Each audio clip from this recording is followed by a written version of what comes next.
This is Neil Schneider for MTBS-TV at SIGGRAPH 2014. We're in the art gallery at SIGGRAPH. Very interesting things on display here. To my immediate left is Emilio Vavarella. Emilio, tell us a little bit about yourself. Okay, I'm based in New York. I'm from Italy originally. I have a background in political philosophy, but I'm an artist dealing with new technologies and also the political influences and output of new technologies. So this is what really interests me, and this is a piece that somehow deals with new scenarios. Now we're going to get pictures of the technology here. What do you have on display? Okay, so this piece is called Trans-Icon Morphosis, and it's based on a video chat system. On that side you have a computer station that communicates its network with another computer station. The peculiarity is this device here that is called Trans-Icon Morphosis. The device transforms emoticons into electrical impulses that then are processed through electrodes that are applied to the face of a person. And what happens is that each emoticon transforms the face of the person into that emoticon. So you will have a person that mimics each emoticon that is received. If you send a smile, for example, you will have a person smiling.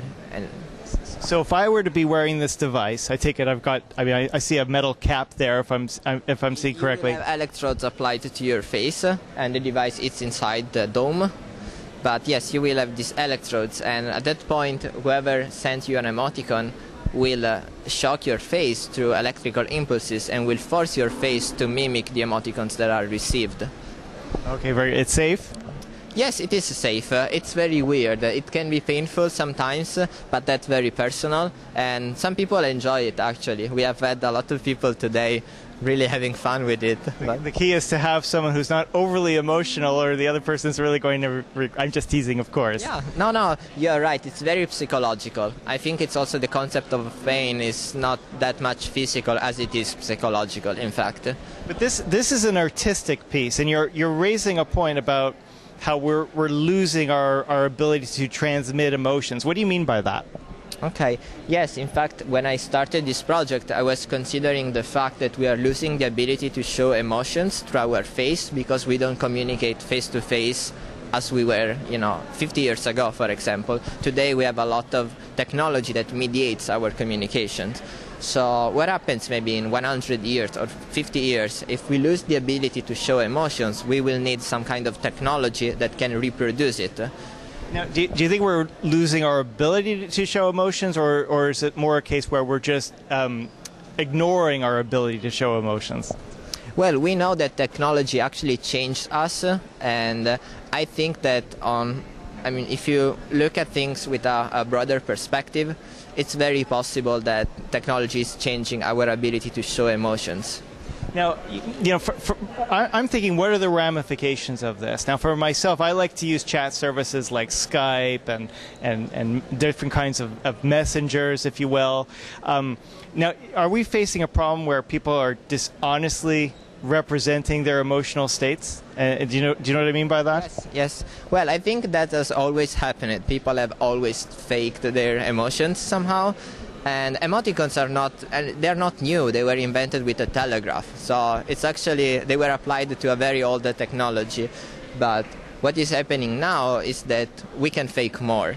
So if we are texting each other, I can send you a smile and I don't mean it. Maybe I just want to close the conversation, but I can just send you a smile and pretend that I'm happy about it.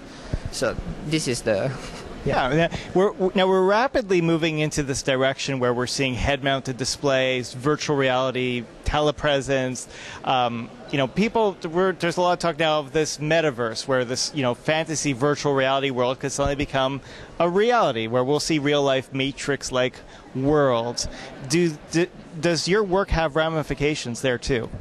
I don't think this work itself has ramification, but the way I think and what is my broader body of works, yes, it reflects all these issues, and I'm very concerned about the possibilities, but I'm also intrigued and interested and excited about the new possibilities. So as an artist, I'm not a techno-enthusiast, but I'm not either a technoseptic. So I'm kind of in between, and with my works I just want people to reflect about these possibilities and to just come up with their own interpretation. So this work itself, I think it's ambiguous somehow, and in this ambiguity, a lot of people can find and see different things.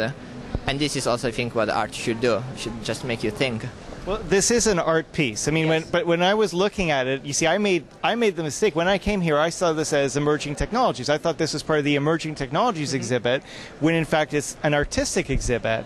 But I see, I mean, it's a little different, obviously. But I see a practical problem that needs to be solved here. Is that we are moving into that metaverse and virtual world, and we have the presence there, but do we have the emotional presence there? What do you think? Is there an emotional presence in that virtual world?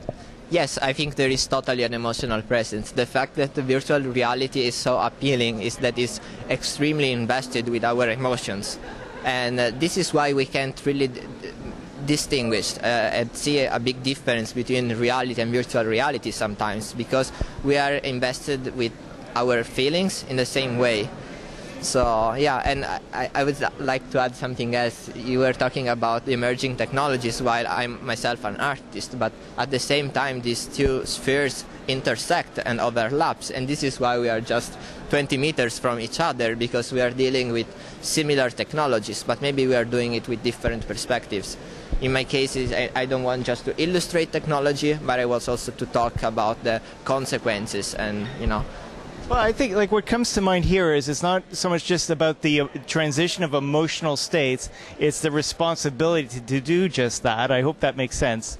Yeah, I agree. I would agree with that. Yeah. Wonderful. Well, thank you so much for joining us. Very interesting surprise here at SIGGRAPH. Thank you. Thank you very much. This is Neil Schneider for MTBS-TV at SIGGRAPH 2014. We will, of course, be back with more. Thank you for watching.